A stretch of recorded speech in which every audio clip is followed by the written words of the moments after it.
Okay, calling to order the joint committees, Labor and Technology and Public Safety and Intergovernmental and Military Affairs. Whew. Okay, it's Friday, February 9th, conference room 224, 3 p.m. agenda for a number of joint measures. Okay, this meeting is being streamed live on YouTube. In the unlikely event that we have to abruptly end this hearing due to technical difficulties, the committees will reconvene to discuss any outstanding business 3:20 p.m. on Monday, the 12th, in this conference room. Okay. All right, up first, we have Senate Bill 2085, relating to the State Fire Marshal. Okay, up first, we have Office of the Governor. Okay, the comments. Okay, DLNR. Sorry, Department of Land and Natural Resources, sorry. I'm so anxious. No, we'll be calling you, Dave, don't worry. Good afternoon, Chair, Vice Chair, members of the committee. My name is Michael Walker. I serve as the statewide fire protection forester for Department of Land and Natural Resources, Division of Forestry and Wildlife. We stand on our written testimony, and I'm available for questions and comments. Okay, thank you very much. Okay, up next, we have the Department of Law Enforcement.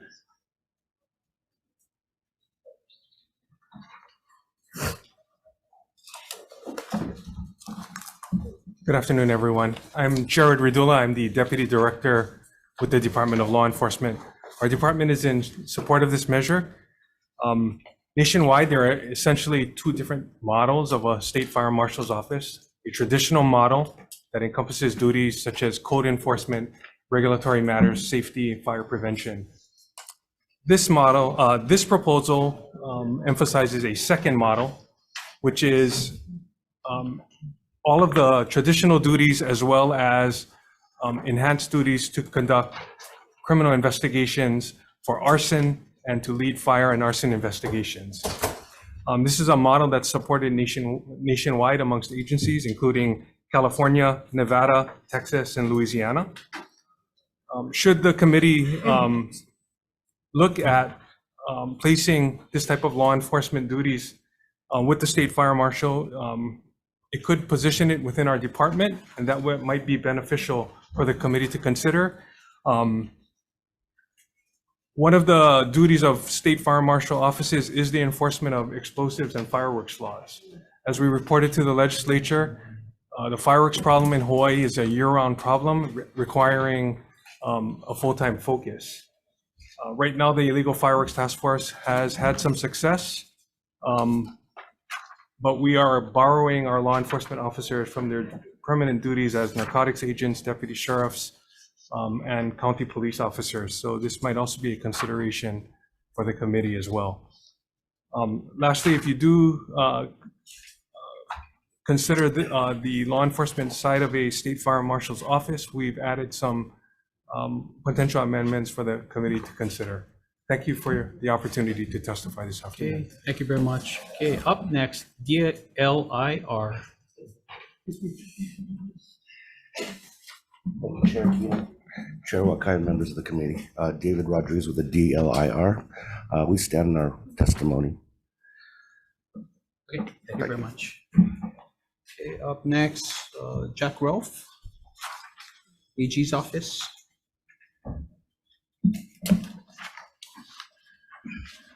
Aloha, Chair Kino, Chair Wakai. I'm Deputy Attorney General Jack Relf, here to provide some comments on Senate Bill 2085. The Department of the Attorney General has identified some areas of concern with the bill that could present legal issues. We've set forth those points more fully in our written testimony, but briefly, the bill could create some confusion or conflict between the state fire marshal and the county fire chiefs, because the bill provides the fire marshal with the same powers and authority as the county fire chiefs. But among other things, often the county fire chief's power is limited to their own respective counties, and it's also funded by their respective counties. So it's unclear how that would apply to the state fire marshal. Second, the bill provides that it's a duty of the state fire marshal to perform arrests pertaining to arson, but the scope of the state fire marshal's arrest power is presently unclear. Third, the bill provides for the appointment of the state fire marshal without regard to Chapter 76. But because Chapter 89, which is collective bargaining and public employment, could also apply, we would suggest that that be referenced as well. And finally, the bill does not appropriate funds for the state fire marshal's salary, so there could be some confusion as to the source of those funds. Our written testimony provides some suggestions to address these issues, and I know we'd be happy to work with the committees on any possible amendments. I'm available for any questions the members of the committees might have. Okay, thank you very much. I did fail to mention that we are having a 1 minute testimony limit. So from here on out, 1 minute, please, and please adhere to the screen to your right or left. Okay, thank you very much. Okay, up next we have Alice Lee, County of Maui, Council Chair. In support, okay, we have Chief Bradford Ventura. Okay, Chief Sheldon Howell. Okay, both in support. Okay, Chris Caulfield. Okay, support. And Greg Misakian. Okay, also in support. Any others wishing to testify? Seeing none, members, any questions? Okay, Vice Chair. AGs. Have you, oh, excuse me. Have you had a chance to read the Department of Law Enforcement testimony about the two models and the fire marshal having enforcement powers? I have not yet had an opportunity to review that testimony. So DLE,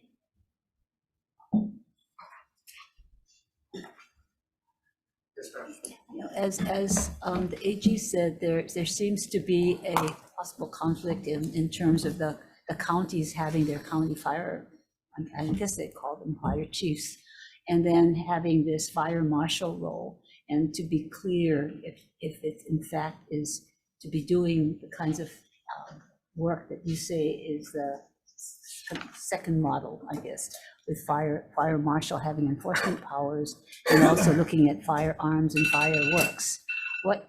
How we have language here, so that would clarify it, and then we'd need an appropriation for a fire marshal. Is that correct? Yes, Senators. In our suggested language for the committee to consider, every state law enforcement agency has an empowering statute. Either the director or for example, the Board of Land and Natural Resources can commission an enforcement officer and provide police authority and the authority to carry firearms. And so we have added some suggested language for that.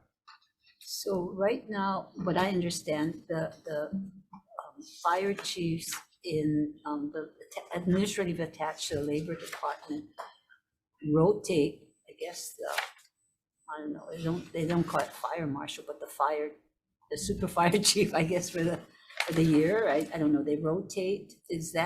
Would that be in conflict, as the counties also have fire chiefs? How would the fire marshal deal with the fire chief of the chiefs?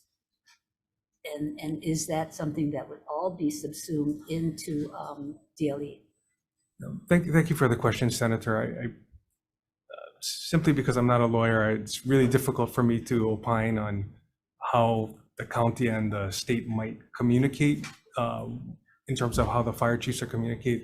That's not really my area of expertise. I think the Attorney General may have to weigh in. But your testimony says that if we go with this model with the fire marshal and they have firearms, and that they would be better placed in DLE than DLIR, which is administratively attached. If the committee if the committee were to pass the proposal and create a law enforcement agency similar to many states' models, then our department's opinion is that it may be better to place it within our department, simply because we have the law enforcement infrastructure, that side of it set up.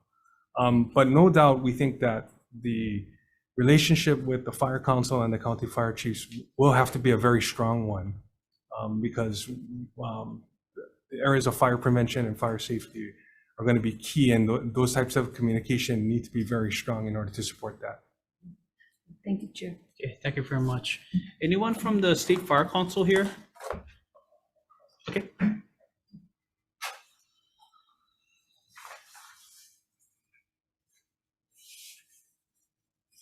Okay, so just real briefly, I think the Attorney General had mentioned in his testimony that if the fact is the State Fire Marshal will have the same responsibility, same authority, same duties as any other chief. In the event that the Fire Marshal has a decision that is different from the chief, so from the State Fire Council members, how can we reconcile that? Whose decision should prevail? So there's multiple. Sorry, if you can identify. Oh, yes, sir. Sorry. I'm Michael Walker. I serve as the statewide fire protection forester for Department of Land and Natural Resources, Division of Forestry and Wildlife, and I'm also on the Fire Council as well.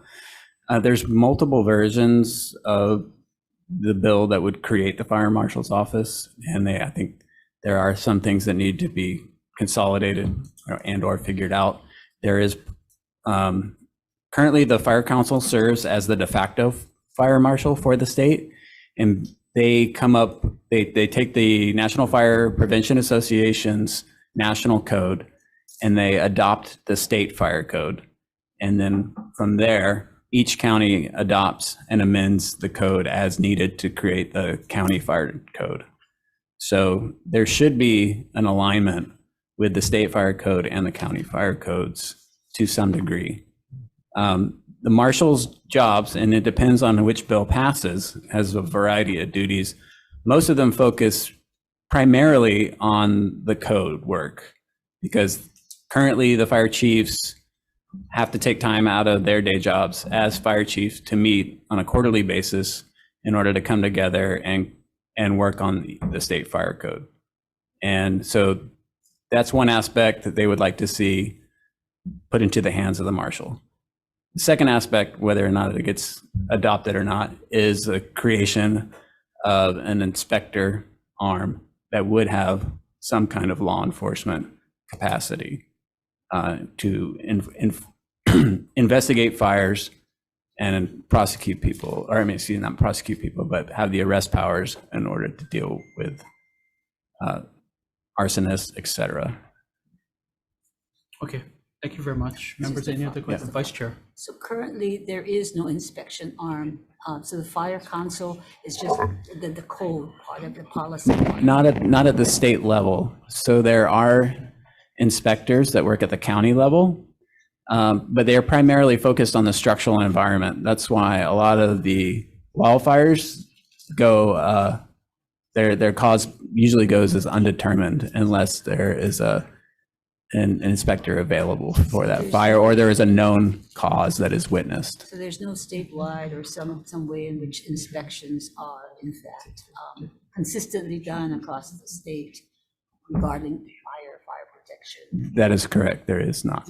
So this fire marshal position could actually be doing that part of it. Correct. Thank you, Chair. Thank you very much. You're welcome. Okay. Members, any other questions? Okay, seeing none, let's move on to the next measure. Okay, Senate Bill 2231, relating to workers' compensation medical benefits. Okay, up first, we have the Department of Labor.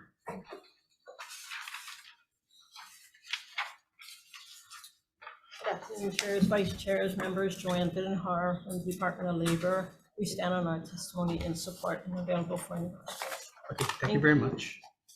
Okay, we have Kirby Shaw. Okay, Disability and Communication Access Board, support. Okay, up next, we have Chief Bradford Ventura, Maui Fire Department, and support. Okay, Chief Sheldon Hall, Honolulu Fire Department, and support. Okay, Celeste Nip, Hawaii Firefighters Association. Not present on Zoom, Chair. Oh, thank you very much. She's here. Thank you. Oh. Good afternoon, Chair, Vice Chair, members of the committee. My name is Celeste Nip, and I represent the Hawaii Firefighters Association. We have about 40 women in the fire service through the county and the state system. And this is really a bill about equity for them to be covered under this statute. So we strongly support the bill. If you have any questions, we'd be happy to answer them. Okay, Thank thank you very you. much. Okay, and members, we did receive 10 individual testimonies, all in support. Any others wishing to testify? Okay, seeing none, members, questions? Senator Fella. I don't know who can answer, but I just consume. So does, I don't understand, we need to make sure the women is covered on the workmen's compensation, but is the men too, or the men is already covered? There are a number of, maybe if we can have HFFA come up.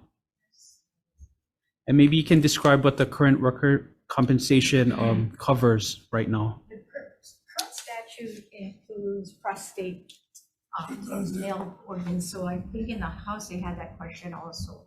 But really it's about female reproductive organs and cancers, breast cancer. And breast cancer is also covered, men also get breast cancer too, so. So when the men, sorry, yeah, when men get breast cancer, this one is covered under workmen's compensation.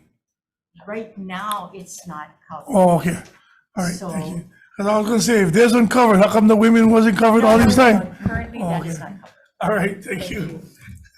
Okay, thank you very much, members. Any other questions? Okay, seeing none, sure. Okay, members, we're going to move on to Senate Bill 3084 relating to the Hawaii National Guard.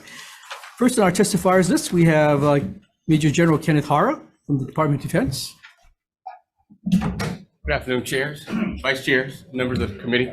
I'm Brigadier General Ross, Director of Joint Staff. I'm on behalf of Major General Hart, who's currently traveling on the mainland. We stand on our comments as written. I'm available for your questions or comments that you may have. You submitted testimony in support. Yes, sir. Okay, thank you, General Ross. Thomas Williams from the Employers Retirement System. Good afternoon, chairs, vice chairs, members of the committee. I'm Tom Williams, the Executive Director of the Employees Retirement System, and we stand on our testimony providing comments. And I'm available to answer questions. Thank you. Thank you, Ms. Williams. Colonel Tyson Tahara from the Army National Guard has submitted testimony in support. We have a number of individuals, members, 8 of them all in support. Oh, I'm sorry, do we have Jeffrey Ulep on Zoom, IT? Not present on Zoom, Chair. Is there anyone else wishing to testify on Senate Bill 3084? If not, members, any questions? Senator Rhodes. For Mr. Williams, if you don't mind. Actually, maybe to General too. I don't know who. So what's the basic rationale for not having them in the ERS? Are they just not in it long enough to ever vest, or they just not want to be in it? I guess that's what I would think, that they would want to be in it, but that maybe that's wrong thinking. Well, perhaps you should, well, my sense is that there are exclusions for short-term workers. For example, people who are employed for 89 days or less, for example, they're not automatically enrolled. If you work for longer periods, you are eligible for inclusion. And of course, if you are a member of the Hawaii National Guard and you are also a member of ERS, you're covered while you're under active duty. So you'll still get ERS service credits and contributions.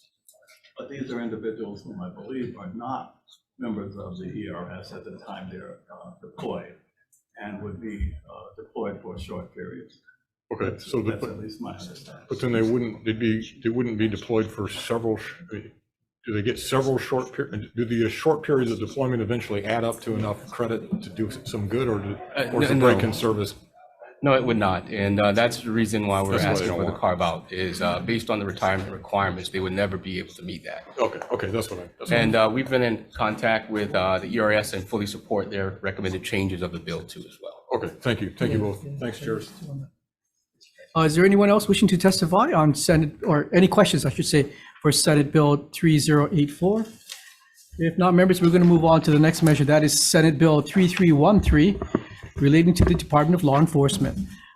First on our testifiers list, we have Jordan Lowe from the Department of Law Enforcement.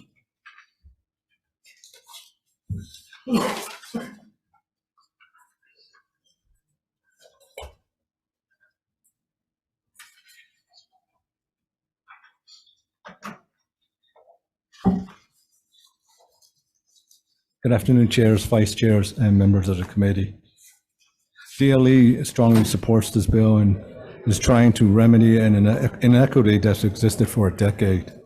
We've been trying to resolve this issue for the past 3 years, from seeking administrative avenues to include the possibility of supplemental agreements, and even working on changing the class specifications to no avail. Unfortunately, throughout this process, there's a misconception that sheriff deputies are not police and should not have pay parity and the same benefits as the police. This is contrary to HRS 353C4, which states that deputies have the same powers and benefits of the police, to include the powers of arrest and the authority to execute warrants. The deputies, they put on a uniform, wear a ballistic vest, carry a firearm, and put themselves at risk and perform the same functions as police, but are only limited by their assignments and their staffing availability.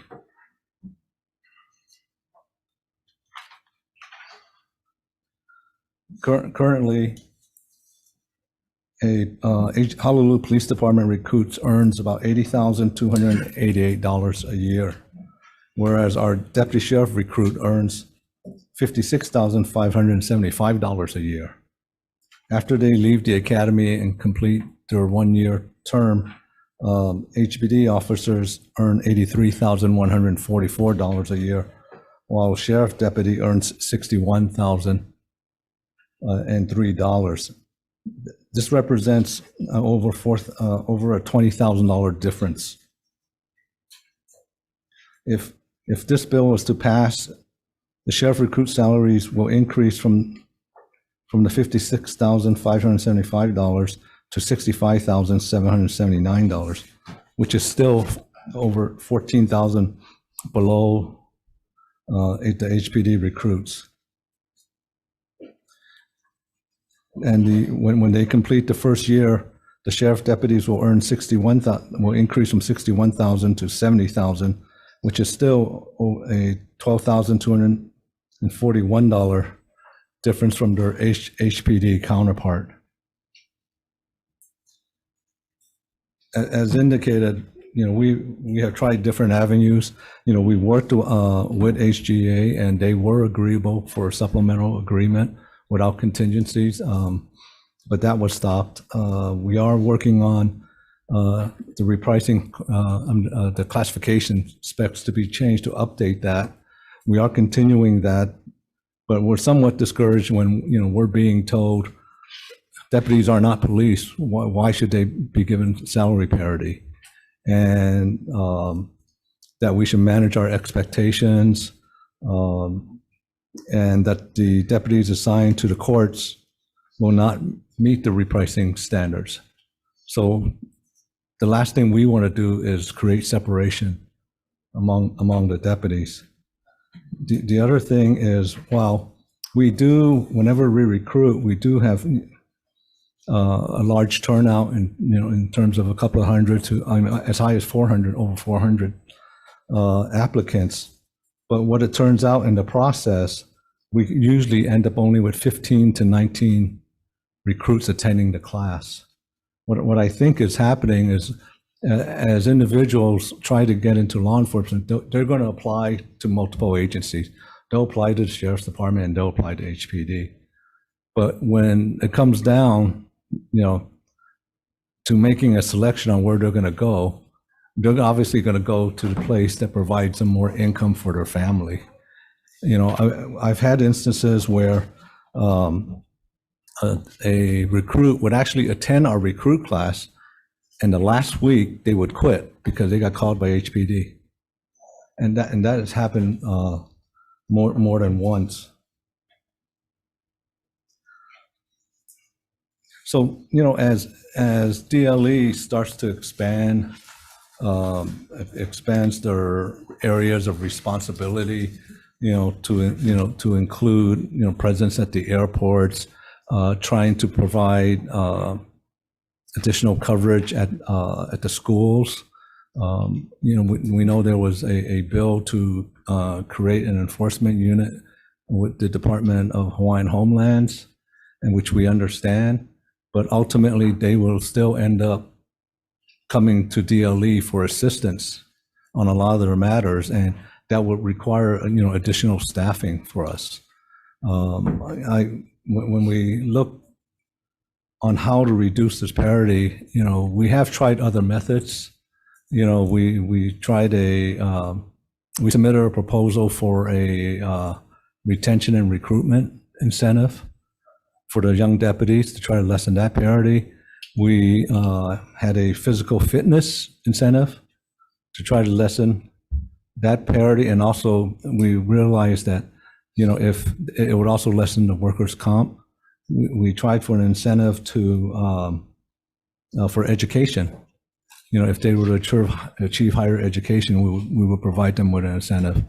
We tried in a different bill to move our investigators from bargaining unit 13 to 14 to provide the deputies a career path. So we're trying everything we can because we need the staffing to build this department. I probably ran out of time, and so I thank you, and I'm available for questions. Thank you. Thank you, Director. Brenna Hashimoto from DHERD.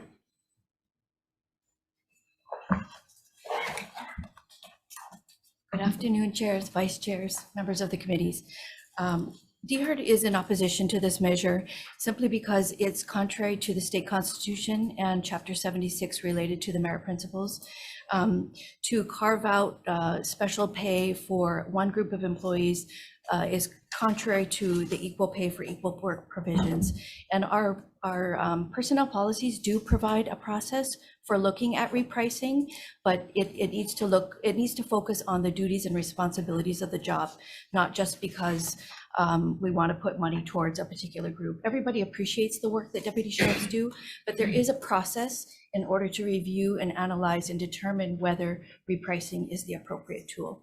If in fact DLE has recruitment challenges, there are other pay programs in place which can assist to address those pay issues. Thank you. I'm available for any questions. Thank you, Director. Wilbert Hawk from the Collective Bargaining Office, the Governor's Office. Good afternoon, chairs, vice chairs, members of the committees. My name is Wilbert Hulk.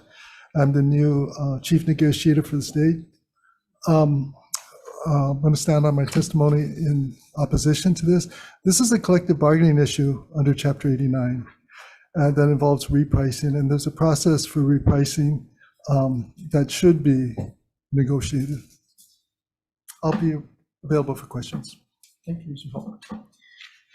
Michelle Watson, Sheriff. Members, I have at least, I would estimate like 80 individuals all in support of this measure. Is there anyone else in the room or online wishing to testify on Senate Bill 3313?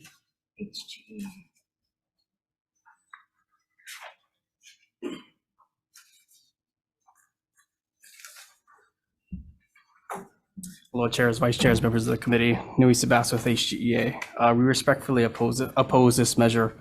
To be clear, we wholeheartedly support the repricing of sheriffs and recognize that this will help the department recruit and retain qualified officers. However, this bill is not the proper venue, and this is something that needs to be negotiated between the exclusive representative and us. I would also like to note that HGEA met with the chief negotiator this week to talk about this issue. Thank you. Any other individuals like to testify on Senate Bill 3313? Members, any questions? Senator Favela. Law enforcement.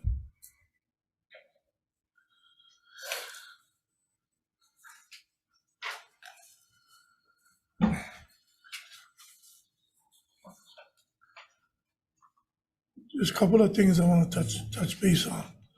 First one is the Hawaiian homes. I'm not sure if everybody's understanding the format of the Hawaiian homes. It's not taking away any power, and actually you guys same with HPD, but it's to form in themselves authority to go in and expedite these things So it's not taking away from any power. They're not asking, not all of them are asking for guns, but people that's gonna be going, and Hawaiian Homes is different. When they go in there, they're gonna be able to know what they're doing. To have somebody, law enforcement, to go, unless they're gonna train somebody from Hawaiian Homes who know the issues, and I brought that up, on what's happening on the matter, it's gonna be just like HPD. When they call you guys gonna come, you guys gotta do the investigation.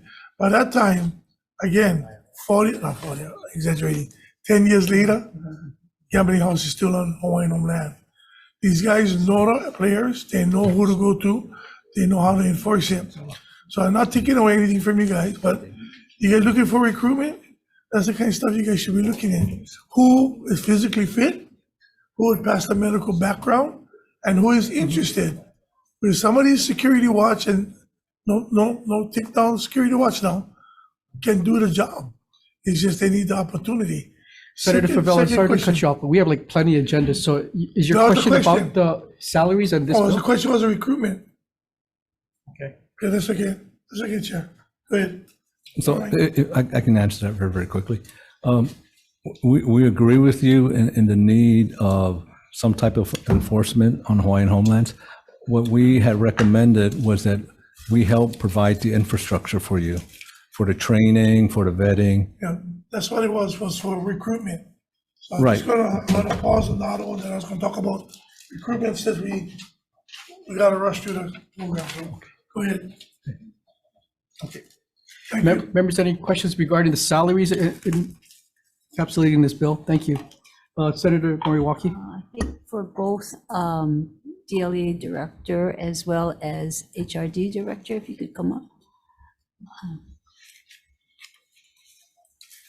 So Mr. Lowe says that they've tried all kinds of things in order to raise their salaries. And we know that the problem with the salaries is that it's low compared to other law enforcement in the counties. And so he's trying to stand up his department to do a statewide law enforcement program.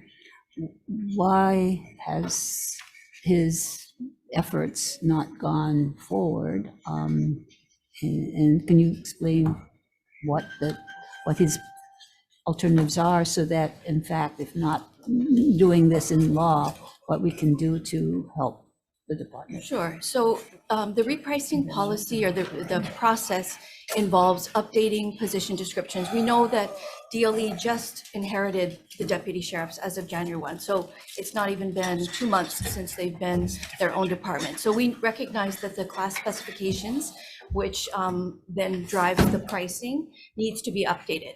So in order to do that, we need updated position descriptions for the deputy sheriffs so that we can take a look at the pricing and update the specifications. We're still waiting for that. But once we do receive those documents, then we can assign somebody to take a look at it and determine whether the pricing is still appropriate or not. And so what kind of timeline is that? It's up to them when they submit the documents. So what is the process? Once they submit the position descriptions or redescriptions, what kind of timeline is it? It really depends. Some of them go quickly, some of our repricing reviews and updates. It really depends on the quality of the work that we receive and whether there's ambiguity, whether we have questions. But typically it can take 3 to 4 months, 5 months perhaps, depending upon the quality of the work that's submitted. So is there a requirement that the director requested repricing, or is that, I think HJ said that you're working on repricing now, is that in the process? We don't have a specific request at this time, but it would start with updating the class specifications and updating the position descriptions, because pricing is directly tied to the assignment of duties and responsibilities. So if there's a change in the duties and responsibilities of a position or a whole bunch of positions, then that's an opportune time to take a look at the pricing and see whether it's still appropriate or not. I should also add that according to statute, the pricing and the comparisons of pricing is within a bargaining unit. So it's not appropriate to make comparisons between positions in other bargaining units, like police officers. CHOPO is bargaining unit 12, whereas deputy sheriffs are in bargaining unit 14. If they believe that they should be in bargaining unit 12, then there's a different process that needs to be taken place, and that goes to the Hawaii Labor Relations Board, who will make a determination whether deputy sheriffs belong in BU 12 or they properly belong in BU 14. Thank you, Chair. Members, any further questions? If not, during the course of the hearing, the two chairs have conferred, and we'd like to just jump straight into decision-making for these four measures. And I will hand it over to my compadre to talk about Senate Bill 2085. Okay, so up first, we have Senate Bill 2085 relating to the State Fire Marshal. There's a number of suggested amendments that we're going to offer to the members, and I'll defer to the author of the bill. Members, we have at least four different approaches to creating the fire marshal. I mean, after what happened 6 months ago, undoubtedly everyone has a variety of different opinions, but obviously we have to send only one bill to the governor's desk, and we'd like to use this measure as the vehicle in which to create this very important and reestablish this very important position in the state of Hawaii. So if you could bear with me, we tried to coalesce all the various good parts of the other four or so other bills and push it all into this one measure. So it's going to probably take me about 2 minutes to read some of the amendments that we're going to put into this measure. We're going to take a different approach since the Department of Law Enforcement is really interested in taking over oversight of the fire marshal. We are going to house this entity in the Department of Law Enforcement. And so we're going to insert DLE's suggested language to amend chapters 353C by adding a new subsection that establishes an office of the state fire marshal. And, in this section, we're going to have the following duties. We're grabbing this language from Senate Bill 3098. Duties will include review and assessment of fire risk to the state, review and propose amendments to the state fire code, and submit the proposed amendments to the State Fire Council for the State Fire Council's consideration in its adoption of amendments to the state fire code. Also review the emergency resources that are available in the state to be deployed to address fires, assess whether the state would benefit from a statewide public fire safety messaging program, and including the section mentioning that the state fire marshal will be appointed without regard to chapter 76, to also include and indicate that the position is also to be appointed without regard to chapter 89. That was from the AG's suggested testimony. We're going to also add in a section for appropriating funds. Of course, we're going to blank the numbers out, but appropriate funds for fiscal years 2024 to 2025 for the state fire marshal's salary, one full-time equivalent position to support the state fire marshal, and an appropriation for training, office supplies, rent, and other operating and administrative costs to support the state fire marshal. This was taken from section 4 of Senate Bill 3098.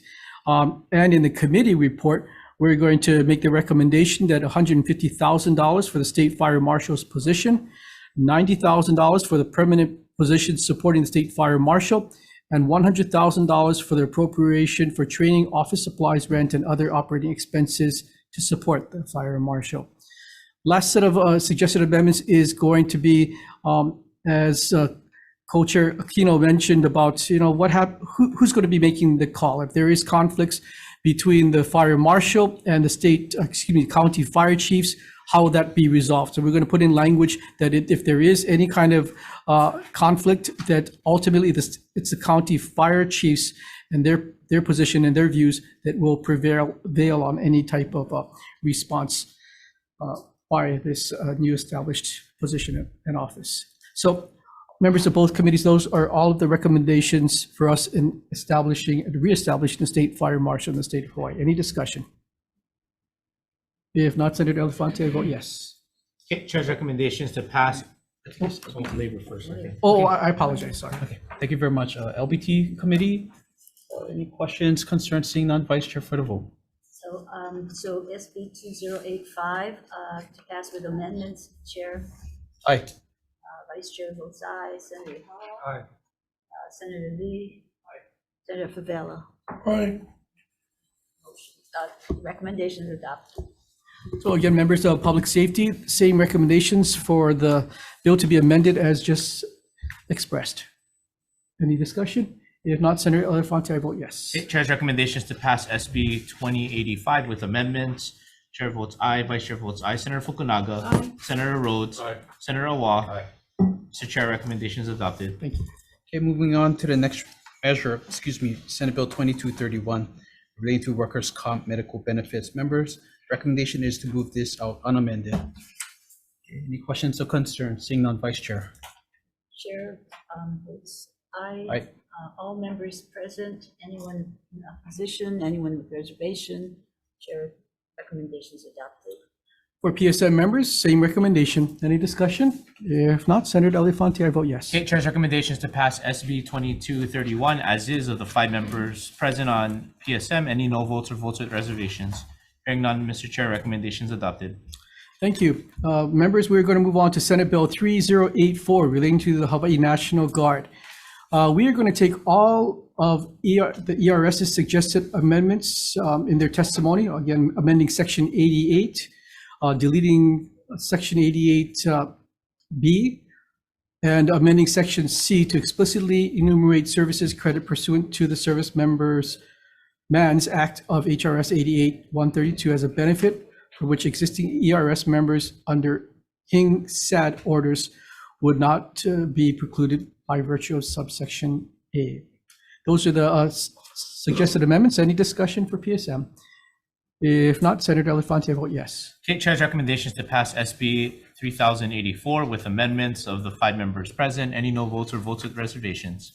Hearing none, Mr. Chair, recommendations adopted. Okay, Labor Committee, same recommendations. Any questions or concerns? Seeing none, Vice Chair. Same recommendations, SB 3084, all members present, anyone in opposition, anyone with reservation, Chair, recommendations adopted. Okay, members, on the last measure, Senate Bill 3313 relating to the Department of Law Enforcement. I think all of us in the state appreciate the heroic responsibilities and duties of those who protect us through the Department of Law Enforcement. But as we heard, we really cannot, this is something that should be negotiated. And we have a new director of law enforcement. I call him the George Washington of this department.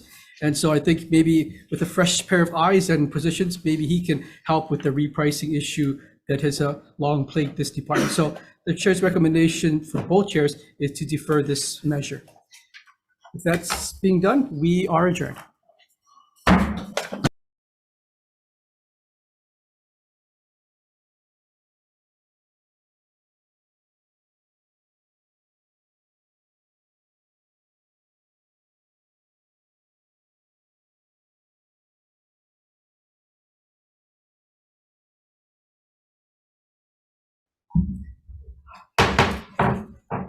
Okay, good afternoon. It's Friday, February 9th, 3:10 p.m. agenda in conference room 224.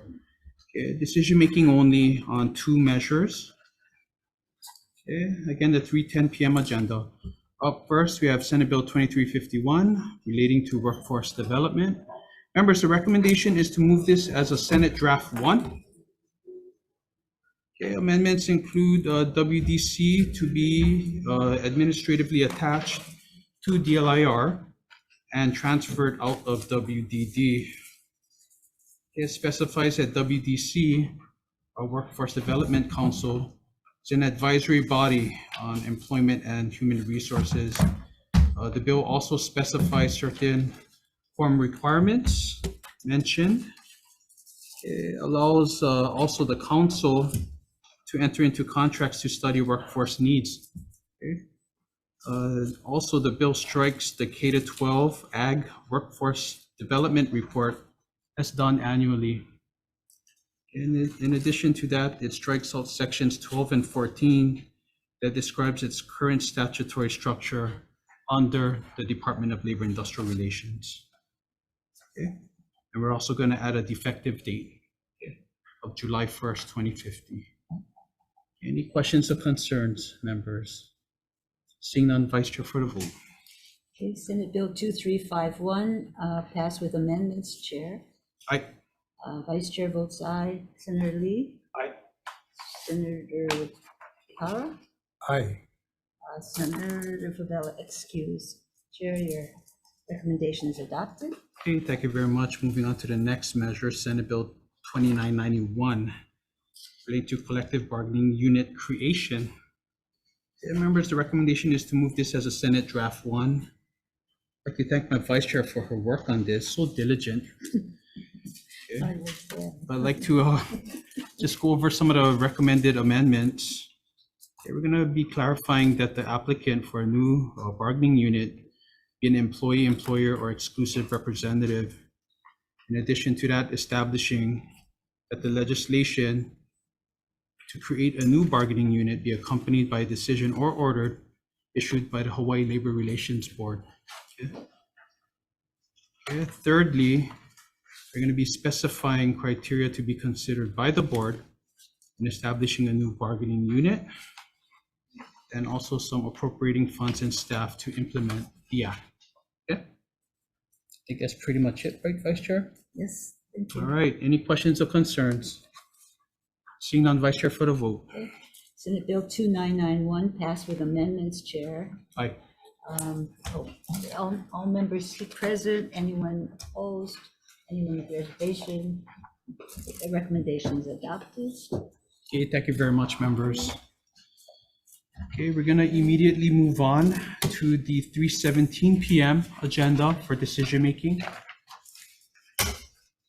Okay, for the first one, Senate Bill 2784 relating to tipped employees. Members, we will be deferring decision making one more time to Monday.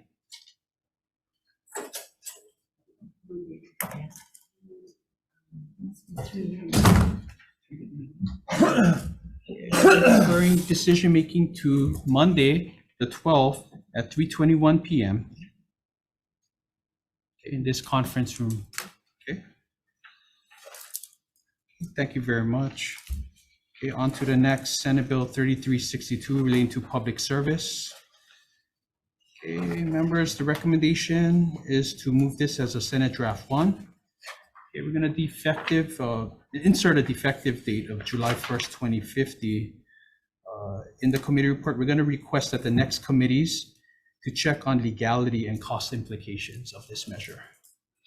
Okay, any questions or concerns, members? Okay, seeing none, Vice Chair for the vote.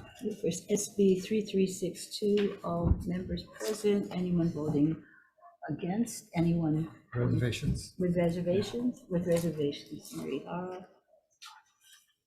Anyone else? Okay. Chair, your recommendation is adopted. Okay, thank you very much, everyone. Now, let's go on to the 3:15 p.m. agenda.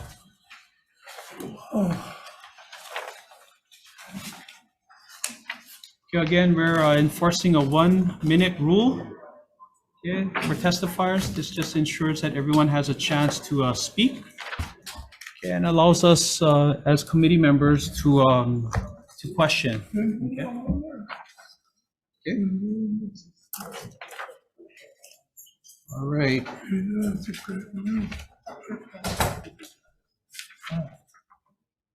Okay, up first we have Senate Bill 2287, okay, relating to the Office of Enterprise Technology Services.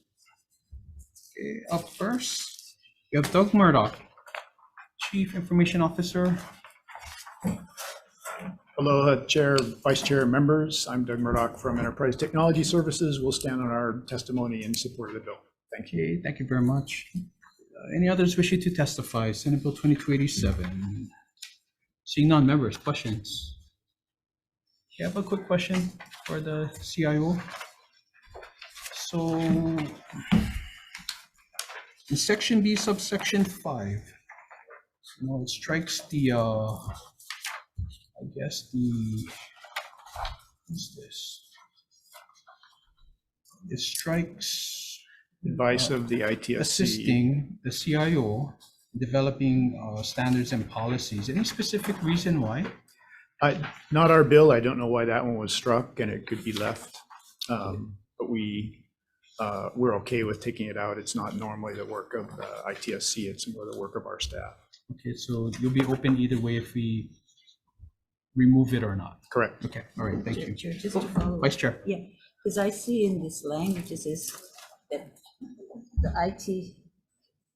IT steering committee assists the CIO in developing the state's information technology standards and policies. So isn't that the same language as which is assisting the CIO in developing the state information technology standards and policies? So it says that already, right? So we can cross it Right, off. we're taking, I think the bill takes that language out and replaces it with asking the ITSC to help set the strategy for the state's web or mobile presence, excuse me. So that taking it out is actually, it's redundant and It's all right then. Okay, thank you very much, members. Any other questions? Okay, seeing none, let's move on to the next measure, Senate Bill 2448, relating to indebtedness to the state. Okay, up first we have DAGs.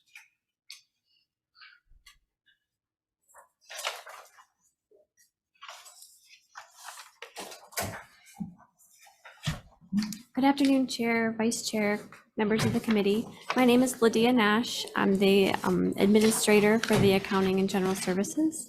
I present this on behalf of Keith Regan, the comptroller, and we stand on our written testimony with comments. Okay, thank you very much. Up next, we have United Public Workers.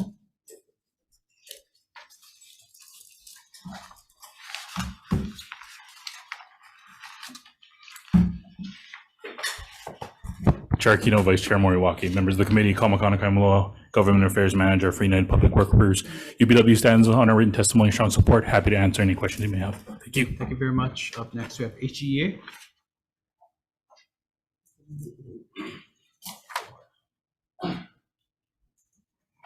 Hello, Chair, Vice Chair, members of the committee, Nui Sebas with HGEA. We stand on our written testimony and strong support. I just want to note that our intention of this bill is for the lower income earner employees who are mistakenly underpaid. Thank you. Thank you very much. Okay, I believe that's all the testimony we've received. Any others wishing to testify? Senate Bill 2448. Okay, seeing none, members, questions? Okay, seeing none, before we move on, for the previous bill, Senate Bill 2287, we did receive late testimony from Transform Hawaii Government. Okay, so just FYI. Okay, thank you very much. Okay, in support. Okay. Okay, up next, Senate Bill 2520. Okay, relating to the defense of state employees. Okay, up first we have the Department of the Attorney General.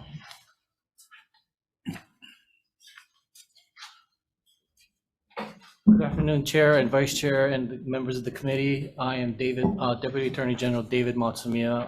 The Department of the Attorney General supports this bill with a couple of amendments. The first amendment is to make it clear that the Attorney General and the state employee can work out the withdrawal of the Attorney General without having to file a motion to withdraw his counsel.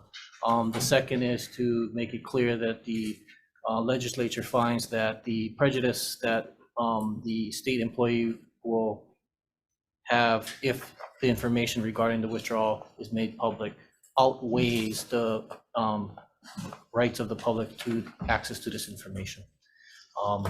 Thank you for allowing me to testify, and I'll be available for any questions. Okay, thank you very much. Okay, up next we have HEA.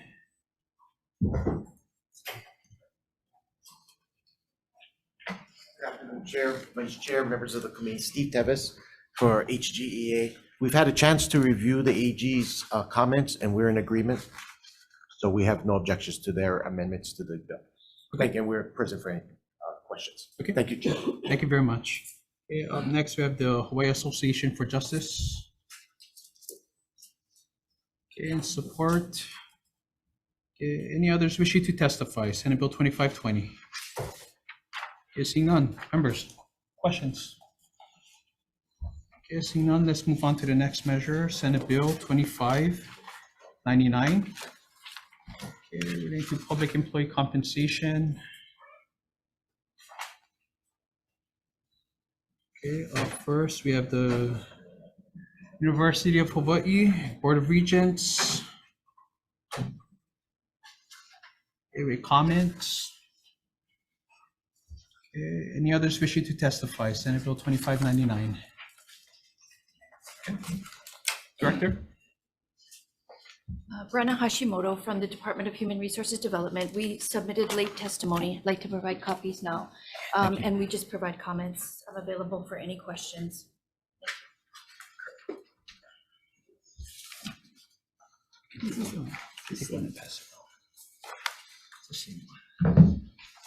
Okay, we did receive your late testimony, Director. Thank you.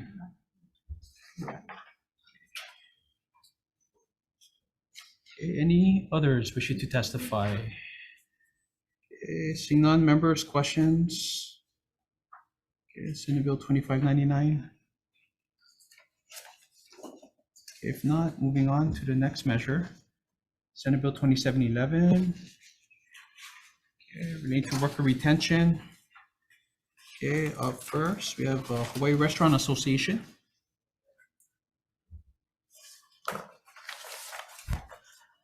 Good afternoon, Chair Aquino, Vice Chair Moriwaki, and members of the committee.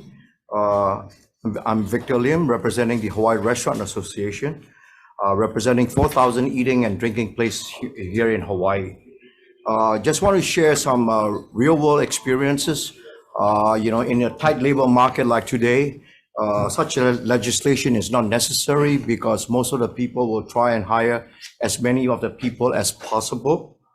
And then share with you a personal business experience in a buy-sell situation of a business. If a successor or buying business have to pick up all the fixed costs of the business, it definitely will reduce the price that the seller can get for the business. So really, it's nobody wins in a situation like this. So in a real world environment, such a bill is probably not necessary. So thank you very much for giving us the time to share our perspective. Okay, thank you very much. Okay, up next we have Chris West, LW Local 142. In support. Okay, SHRM Hawaii, Chamber of Commerce Hawaii. In opposition. Okay, up next we have Pa'atasiga Tupua. And support Retail Merchants of Hawaii. On Zoom. Not present on Zoom, Chair. Okay, in opposition. And we have a total of nearly 40 testifiers, all in support that we've received. Okay, any others wishing to testify? Senate Bill 2711.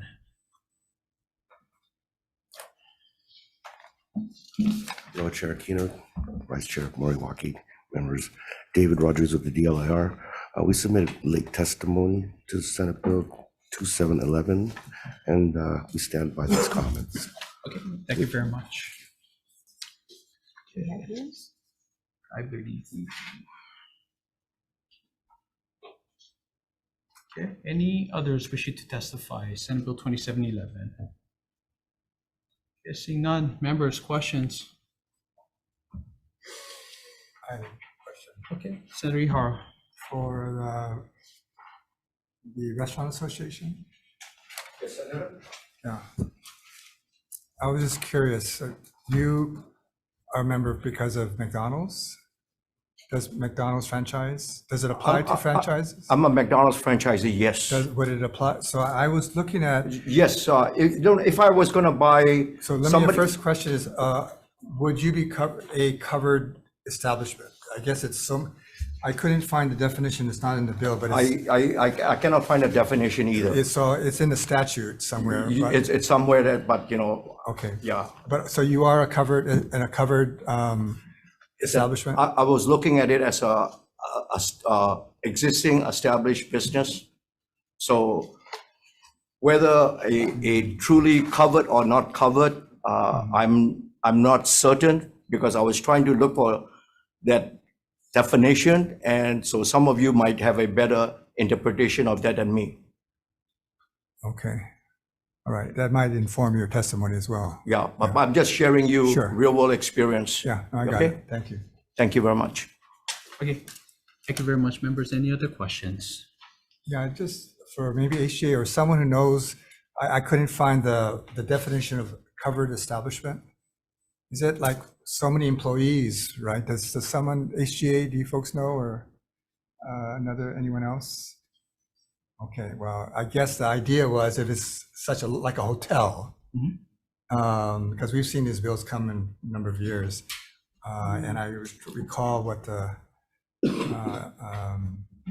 point was. But anyway, I'll leave it at that.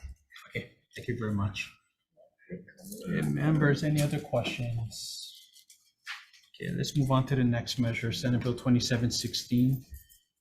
Relating to collective bargaining, this allows retirement benefits to be negotiated during collective bargaining negotiations. Okay, up first, we have Budget and Finance. Okay, in opposition, okay, we have the Employees Retirement System. Good afternoon again, Chair, Vice Chair, members of the committee. I'm Tom Williams, Director of Employees Retirement System. And you have our testimony in opposition to this measure. I think it goes into some detail why we believe it would be inappropriate to allow separate bargaining unit negotiation. It would jeopardize our tax qualification. I think it would also pose questions of equity between bargaining units and prove administratively impossible to administer. But I'm available to answer any questions you might have. Okay, thank you very much. Okay, up next, we have United Public Workers.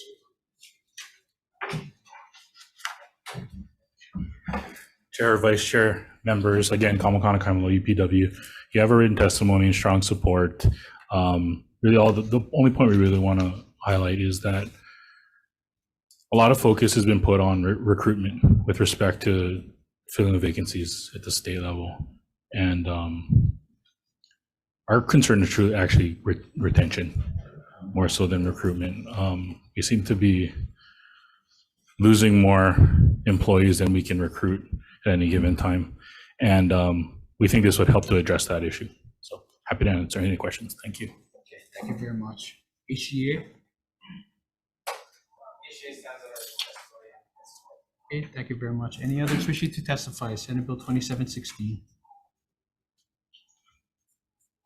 Okay, seeing none, members, questions? Is there any harm? For ERS, how much of a risk would passage of this bill pose? You mentioned in your testimony the IRS status for the ERS. I think it would pose a near certain risk to violation of the IRS requirements. We identify a number of them in our testimony, but one in particular we have some experience with, and that's the cash or deferred option when you allow individuals to choose in the context of a qualified retirement plan between cash or deferred benefits. We had that legislated or litigated in the state here with regard to the privatization of the Maui hospitals. And the IRS ruled that that violated the IRS statutes. But there are others as well. So we are sure with a near certainty that we would violate our IRS requirements. Thank you. Okay, thank you very much, members. Any other questions? Okay, seeing none, let's move on to Senate Bill 2712. Okay, relating to warehouse workers. Okay, up first we have Department of Labor. Okay, thank you very much. Okay, up next we have Chris West, LW, Local 142, in support. And we have over 30 individuals who have provided written testimony. Okay, all in support. Okay, let's see. Okay, any others wishing to testify? Okay, seeing none, members, questions? Okay, Vice Chair. Labor Department. Oh. Good. I'm concerned because of I don't know how extensive this problem is with warehouse workers and quotas, but if in fact there is a problem, what your testimony says it's difficult to enforce. Is there a way that you can monitor this? Because it could be a wage and hour violation. And just wondering what in this bill can be put in place so that you can monitor, you can see if in fact these violations are occurring with wage and hour time sheets. Would your indulgence, I'd like to call some rest down. Kumari.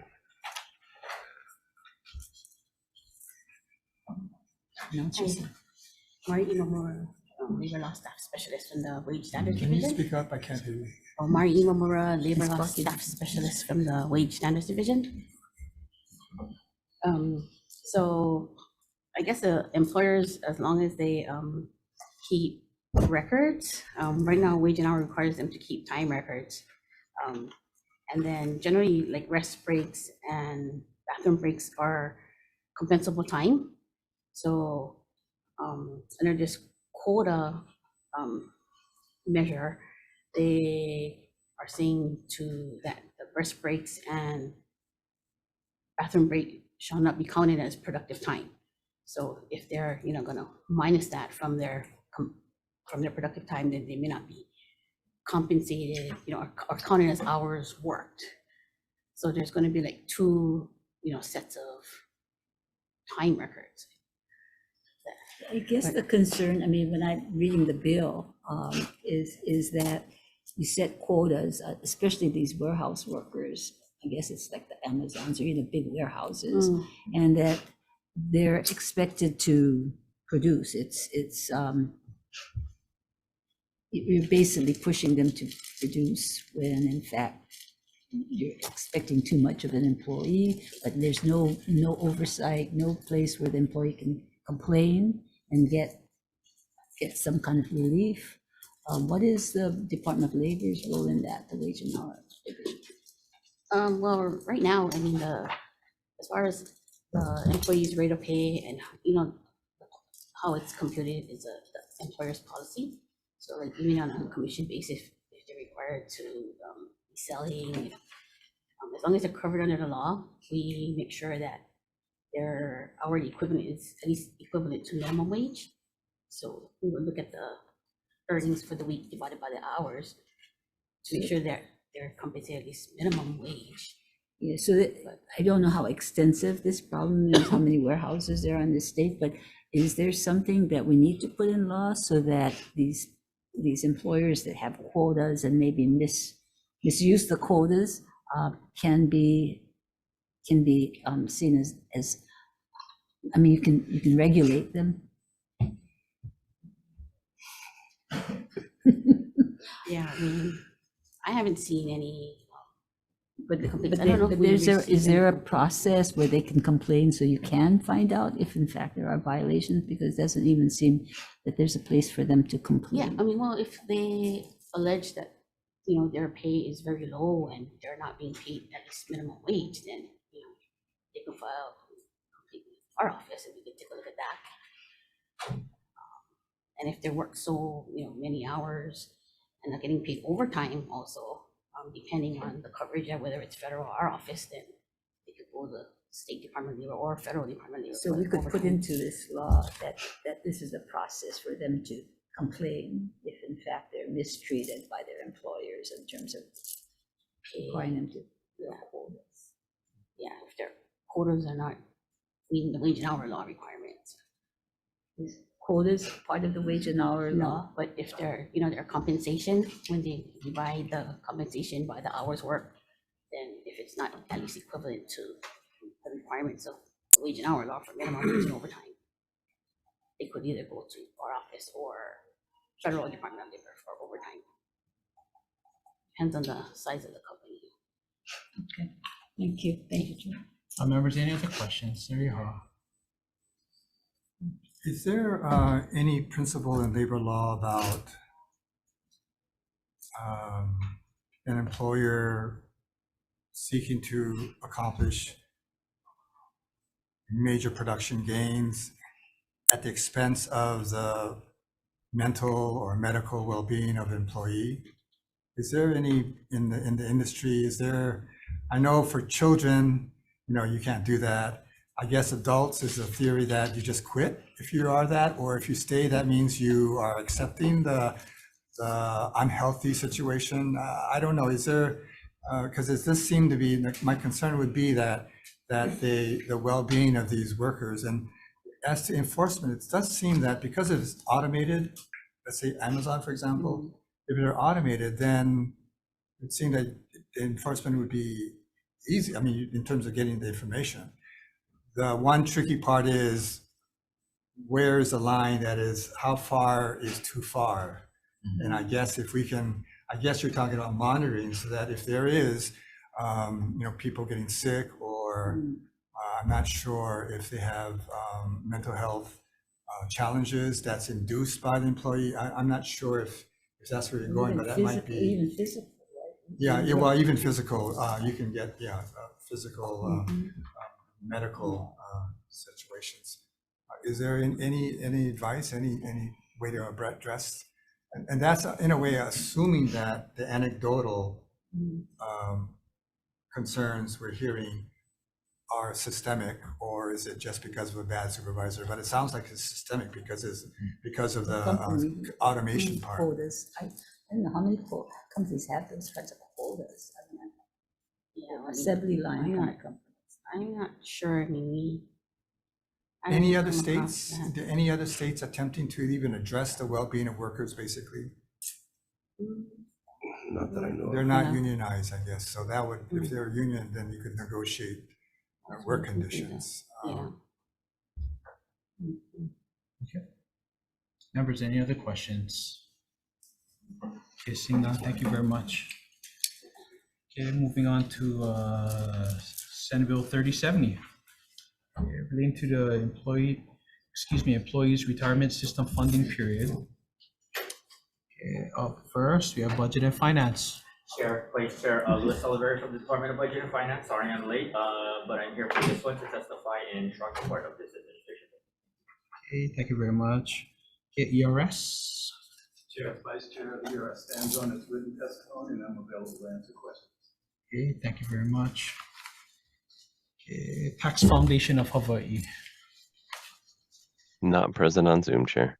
Okay, thank you very much. Any others wishing to testify? Senate Bill 3070. Seeing none, members, questions?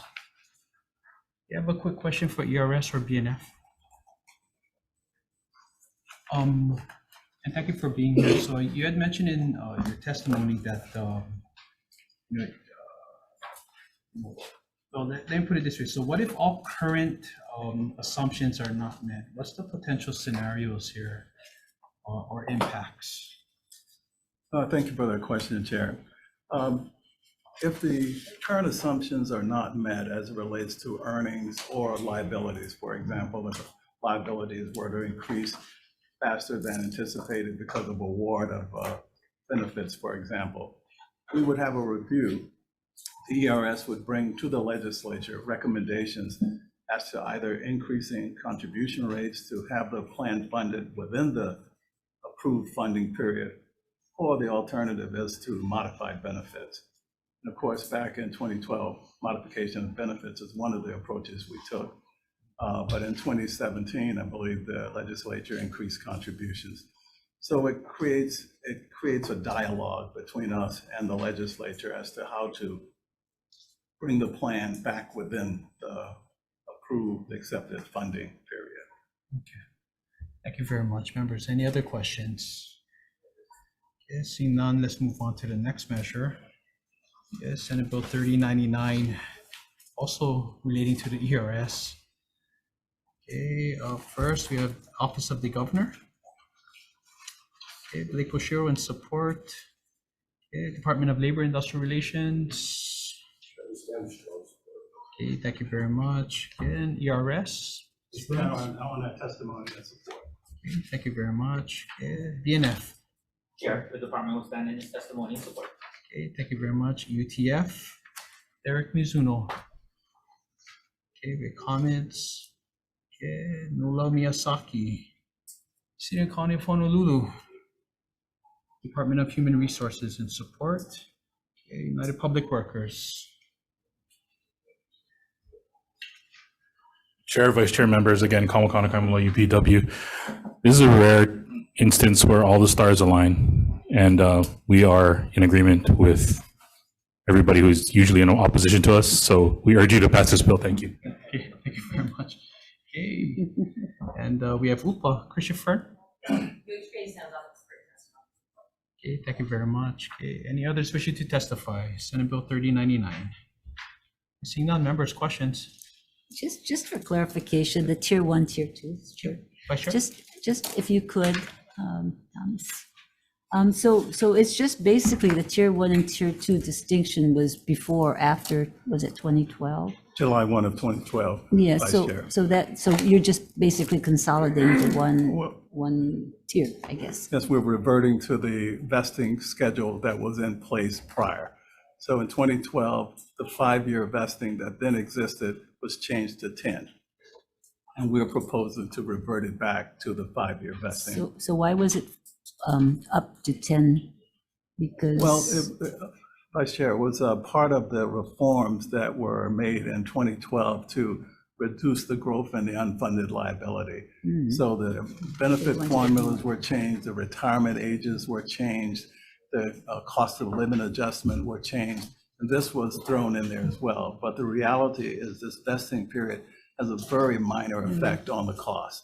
And so I think it proves a disincentive to recruitment and retention, but no real impact on the unfunded liability. Thank you, Chair. Okay, thank you very much, members. Any other questions? So the. Sorry, Har. So is there appropriation for like 9.8 million? Is that that's what it would pay for the reducing it from 10 years to 5 years? The actuaries have estimated that changing from 10 to 5 years lowers our period to full funding by 4 months. And there was an $8 million forecast as to that value. And then there was the cost of modifying the administration, the pension administration system. And I believe the governor's bill includes an appropriation for those sums. Thank you very much. Members, any other questions? Okay, on to the last measure on the agenda, Senate Bill 371, to contractors. Okay, this defines incidental and supplemental work for purposes of specialty contractors under the contractors law. Okay, up first, we have T. George Paris, Ironworker Stabilization Fund. Vice Chair Moriwaki, Senators Gary Kurokawa, representing Ironworker Stabilization Fund. We stand on our written testimonies. Okay, thank you very much. Up next, we have Neil Arita, Contractors Licensing Board. Hi, my name is Neil Arita. Thank you, Chair Aquino and members of the committee. I'm the chairperson of the Contractors License Board, and I offer some comments on this bill. The board in the past has strongly opposed similar measures defining incidental and supplemental work. So we're going to be reviewing this bill at our next meeting on February 23rd. And just as a highlight, this incidental and supplemental work has been challenged in court, and the Supreme Court, District Council 50 versus Lopez, had a determination and interpreted the terms of incidental and supplemental as less than 50% of the work. And if you have any questions regarding that, I'd be glad to answer that. I know I have a 1-minute time limit, but this has been controversial for many years. The Contractor License Board has been in existence for, I'm guessing, over 70 years. And no one is perfect, but I believe we've done a really great job in maintaining the integrity of the contractors, the businesses in Hawaii. A lot of people feel that there's a risk to their businesses, but I believe that there's no risk as we leave it the way it is. And so I would like to just stand on our previous testimonies in the past. Okay. Yeah, Thank you very much. Okay, up next, we have the General Contractors Association of Hawaii, Ryan Sakuda. On Zoom. Not present on Zoom, Chair. Okay, thank you very much. Okay, up next, we have IATSE, Local 665. Okay, President Scanlon in support. Kevin Holu, Teamsters 996. Okay, also in support. Okay, Chris Caulfield, co-chair, Democratic Party of Hawaii. Okay, in support. Jason Bradshaw, Democratic Party of Hawaii, Labor Caucus, in support. Okay, Douglas Fulp, okay, Local 132. Okay, also in support. Okay, Pacific Resource Partnership. Okay, in opposition. Okay, Ironworkers Local 625, Joe O'Donnell. Okay, in support. Clyde Hayashi. Okay, thank you very much. Mel Kahele.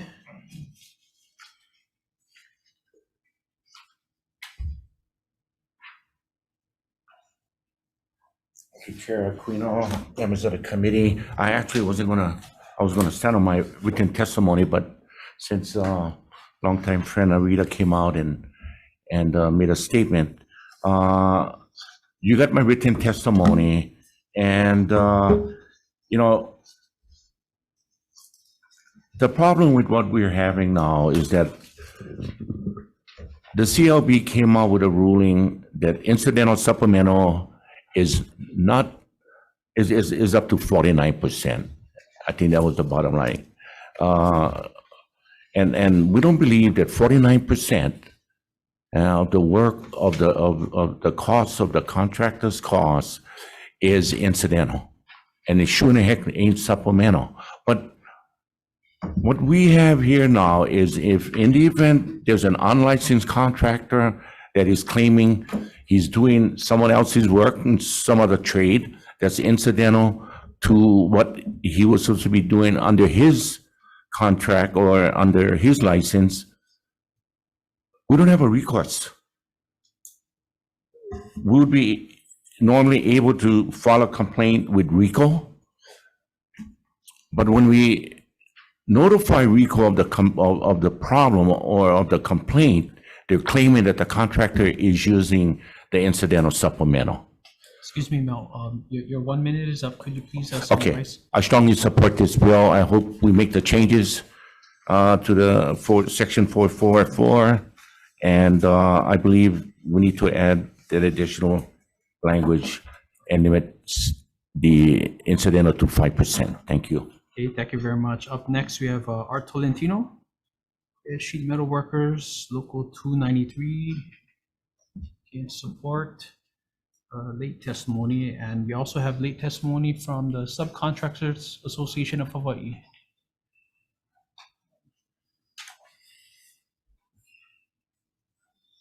Thank you, Mr. Chair, members of the committee. I'm Tim Lyons with the Subcontractors Association.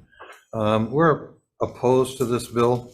Incidental and supplemental is a really difficult concept, I think, for people that are not necessarily in the industry, but basically means that the contractor can do some work outside of the scope of his license as long as it is incidental and supplemental. So as an example, with the 5% that's being advocated in this bill, take a 2,000 square foot house and they have as little as 100 feet of termite damage. A flooring contractor comes in to put in a new floor. If it's more than that, he has to stop and say, sorry, I gotta call in a carpenter. It's more than the 5%. Right now, it says 49% via the license board administrative rules, and that's livable and has more flexibility. So the more flexibility we've got, the better off it is. I don't know what the magic number is, but I know it's not 5%. Bottom line, we would suggest that the committee encourage the parties to get together and try to come up with a mutually agreeable number. And based on that, we don't support it as written. Okay, thank you very much. Okay, any others wishing to testify? Okay, Senate Bill 371, seeing none, members' questions? Yeah, I think so. Vice Chair. Okay, Mr. Rita. You said that this has been a contention for a while, and you heard Mr. Lyons and the unions talking about what is incidental and supplemental. Is it 5%? Is it 49%? And Mr. Lyons says that you folks should get together and have an agreement what would be, because it's an important concept of what a contractor can do or not do. You need to come up with a number? Yeah, can you guys work it out? Well, we have to follow our rules, so. No, the rules can be changed. Yeah, so far it's been challenging because every job is different. And so if you have, a plumber coming in and there's a little wall damage, he can do that. It probably will be a small portion, but if it becomes a larger issue and we're limited to 5% or 10% or 15%, it's difficult. As Mr. Lyons said, it leaves flexibility. I would say most jobs that subcontractors have, especially in residential, are smaller jobs. If you get to large condominiums, when you have subcontractors doing large dollar value jobs, most times they'll have specifications to say that certain types of work need to be licensed, licensed to work. So I don't see the danger in losing multi-million-dollar work because of incidental and supplemental. So the numbers that we've been, dealing with as far as questions for us have been more of the smaller in nature. Is there any other metric you can use than 49% or 5%? I mean, in terms of what is incidental? Incidental means it's not the main part of the job. Yeah. But is there anything else that any other jurisdiction has that might be more, I guess, that would solve this problem with the unions versus the contractors and or the subcontractors? Because obviously it's 49% versus 5%. Yeah. Well, I don't have the magic number. I think it will be I don't know if good. it's a number, but it's substantive. Yes, anything substantive that other jurisdictions Well, might use? there's some work that cannot be done, licensed work like electrical, plumbing, elevator. Those are licensed trades that the subcontractor cannot do incidental and supplemental. Other than that, most of the other incidental work, it's not, I don't want to put my foot in my mouth, but it can be simple work, but it's just that it's required to be licensed. Yeah, so it will be good to have some conversation, over this. And the board, I cannot speak to make a determination for the board. We can sit down and talk, and we are going to talk about it at our next meeting. But if you're asking for some suggestions regarding that, I think a process so you guys can get together and have something instead of yeah, but it's been very contentious. Yeah. Can I call Mr. Kaheli? Come on. You sound the most contentious of all. So you come up here and answer the question about how you folks can work together.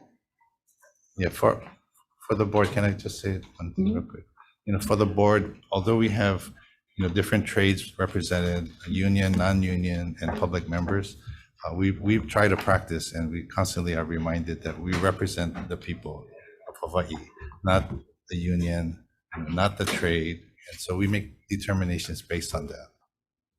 So can you think of a way that instead of a 4% or 5% or 49%, what are you talking about that can be? I mean, I don't know if this bill passes, it's not going to be the answer. So what can be done in terms of negotiating a fair way of looking at incidental and supplemental? Senator, excellent question. And, I think getting the parties together and see what we can do to try to come up with one compromise. The whole intent of creating the contract license board was basically, number one, with all these licenses, it was public safety. We didn't want an electrician going into and doing plumbing work, and we didn't want a plumber going into electrical work. So they came out with all these different licenses. You got people in there that is not qualified, not certified, and we, as the iron workers, we go through all these training, we gotta get certified by the Department of Labor, and we get people in there that's not going through the proper training. And as a result, a couple of years ago, we had people, dying over there on a construction job in Barbers Point. So, it's not only about, hey, you take care of my work, but it's all about the issue about what's good for the public. And I think with Mr. Arita and several of the trade unions sitting down and coming up with a compromise, 49% is not incidental. And it sure is not supplemental. Incidental is supposed to be minor work. I think that's maybe the definition of incidental. 49% going in there, doing our work or his work or her work. It's not incidental work. And we have raised this issue since the Okada decision, all the way back when Okada sued the, I believe, Border Water Supply. And they made a decision. You, General, you're not going to do subcontracting work unless you got your license to do the work. And then we had this issue come up with, I believe, DC 50 and Lopez versus Lopez. And this is how I believe the 49% came about.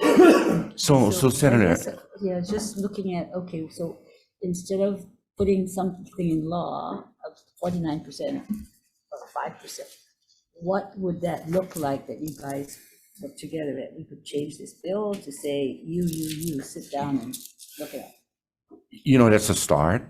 That's a start. If we can possibly come up with some kind of language, with both parties or all of the parties come out and meet and see what the heck we can do to resolve this.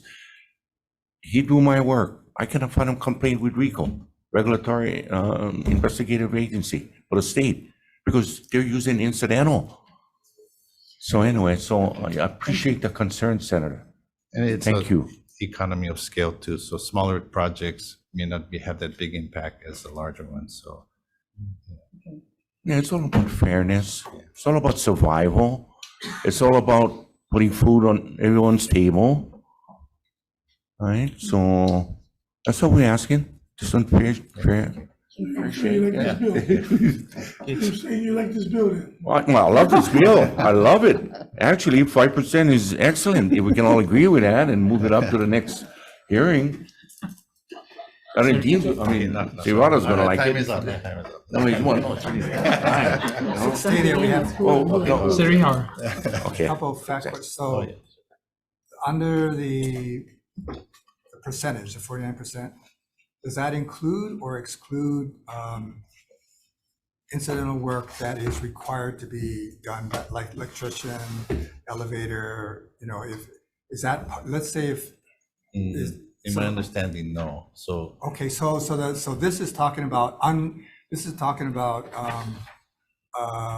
work that can be done by, that not a specialty. well, it could be a specialty. So No, all but a specialty of health, let's say for elevators, yeah, licensed electrician, trade, yeah. things that you can get hurt from. Or licensed trade, yeah. Yeah, so let's say, so does the percentage, is a licensed trades counted or not counted in the percentage when you calculate? Oh, yes. Well, not. I would think so. If I'm an electrician and I gotta, and it usually takes a labor to move that there, Well, and it's only gonna cost a small Well, he's portion. talking about the other way. So say we have a plumbing job and we need to open the wall and then there's electrical work to be done. I cannot do that. So is that counted as, so when you add up all the the work that's outside the scope of and electrical, and let's say there you find something else that's, I guess a plumber is required, is that a license? Yeah. So let's say electrical and plumber, and you add it up and it's 50%. No, so what they're talking about is the work. So say Okay. I'm the main All right. subcontractor that made the contract with the homeowner or whoever. And then I'm gonna perform this incidental work. Right. So that cannot be more than less than 50%. Yeah, so if there's electrical, that doesn't count. Oh, That's okay, part so of it. that's, so the answer is no, okay, okay, okay, so that's. Because I cannot perform that. Right, you're not So I able. would Right, have to right, hire it's him. against the law, right. Right. Okay, so these are non-licensed incidentals. I wouldn't say that. No, it would include license. Well, certain unlicensed, electrical, plumber, Yeah, okay. Right. certain unlicensed, certain licensed professional. No, they wouldn't be all carved out. They would be able to use incidental. Those are, so there's licensed contractors. Right. And then licensed trades. So like all electricians have to be, the workers have to be licensed electricians. Same with the plumbers, same with the electricians. Or we're talking about contractors. Right. So when you say unlicensed contractors, that's no. Yeah, no, I didn't mean No, that. I know, but meant the verbiage. Yeah, no, I was slopping my. Not you guys. So have you thought about a different, so this is like a turf war? No, battle? It's all about fairness, and it's about it's a judgment call. Yes, and it's about public safety, right? I'm with you. We may be looking at one, constructing for a homeowner. Yeah, Now, when you're talking about procurement projects, you're talking about millions. Yeah. And then if we get millions of dollars of government funds in there, involved in it. I'm trying to help. Oh, Okay, I'm trying to help. I'm not. Okay, I'm trying to convince you to help me more. No, the question is, can an agreement be made without legislation? Because of the court ruling? No, it can be. So without legislation, if you agreed, then you don't need to have legislation? It all depends on the CLP. We're willing to sit down, and I know the ironworkers are willing to sit down. Yeah. So you gotta make a commitment now, Mr. Arena. We can talk. We can. Oh, yeah. So this is. Sorry, Can this come up and Announce your name. Yeah, you can introduce yourself. I'm the executive officer for the Contractors License Board. And so all the discussion that I've heard today is concentrated on the percentage. So in the court order, to determine work that is to qualify as incidental and supplemental work, not only is the percentage looked at, the work must be subordinate to, directly related to, and necessary for the completion of the work of greater importance. So that's why his example is about the plumber. If he has to go, take down the wall to get to the pipe, then he can do that as a plumber. And then he can put the wall back so that the homeowner doesn't have to call a drywall person or whoever to put it back. So it's not only 50%. So there's other criteria that has to be met, but it has to be under 50 and has to meet all these other criteria. Right. Yeah. Okay. So I mean, we understand that. Yeah, I just want to clarify because everybody's just talking about the percentage. Okay. Yes. Oh, no. Okay, Yeah, members, thank you. any other questions? Thank you. Okay, seeing none, we're gonna recess for decision making. Recess. Thank you, Senator.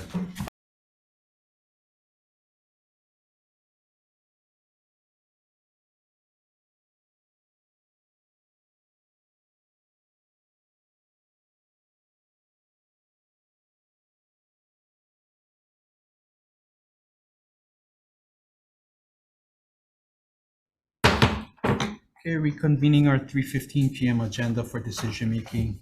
Okay, up first we have Senate Bill 2287 relating to OETS. Members, recommendation is to move this as a Senate Draft 1. We're gonna unstrike Section B, subsection 5.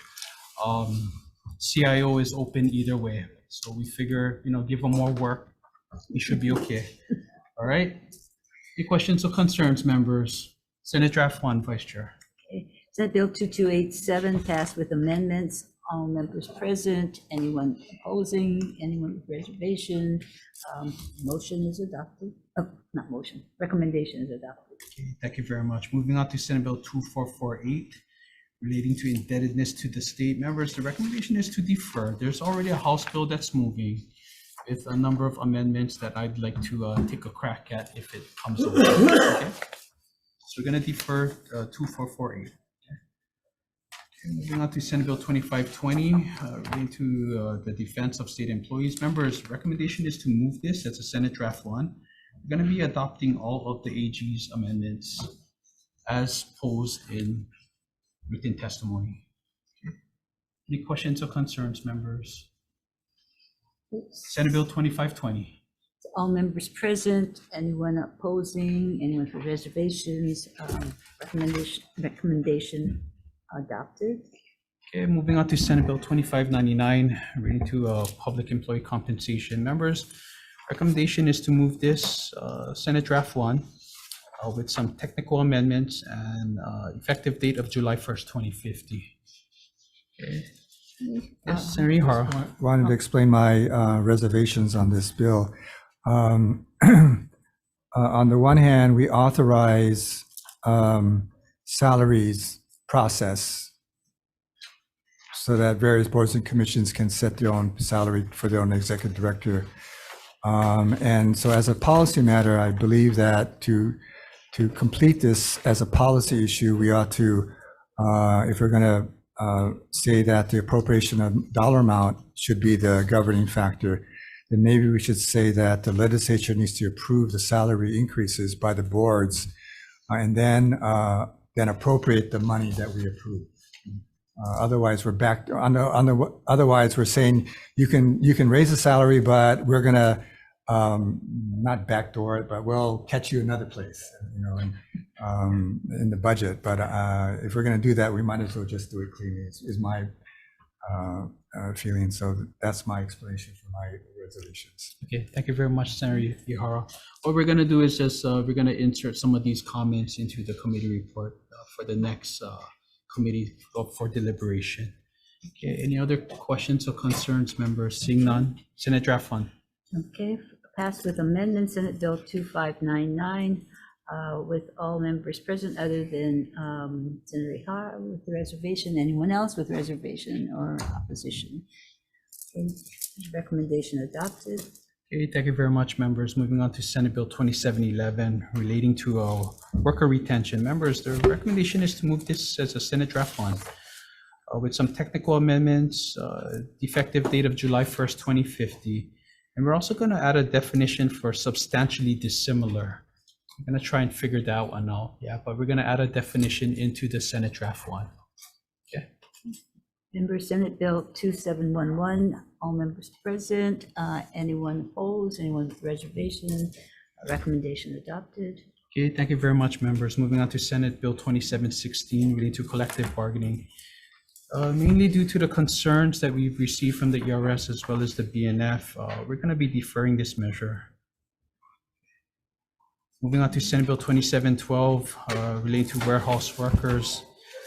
Members, the recommendation is to defer this as well. We believe that the bill needs some work.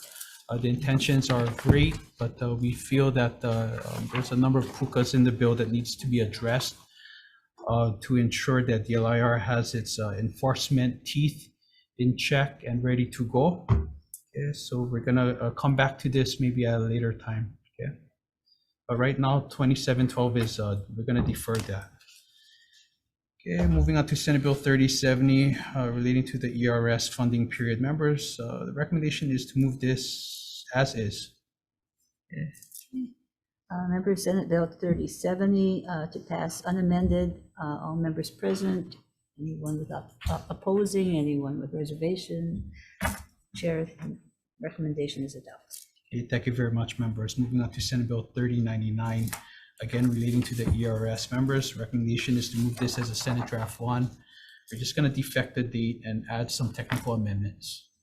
Okay, Senate Bill 3099, all members present, anyone opposed, anyone with reservation, the recommendation is adopted. Okay, thank you very much. And on to the last measure, Senate Bill 371, relating to contractors. Members, we understand the history on this. We're gonna continue the conversation. Okay, we're gonna go with some technical amendments in the Senate Draft 1. Effective date of July 1st, 2015. We're going to blank out the percentage that's currently in the bill. I believe it's 5%. Okay, just to keep this measure alive for further discussion. Okay. Questions, concerns? Seeing none, Vice Chair. Members, SB 371, all members present, anyone opposing, anyone with reservation, the recommendation is adopted. Okay, thank you very much. We're adjourned.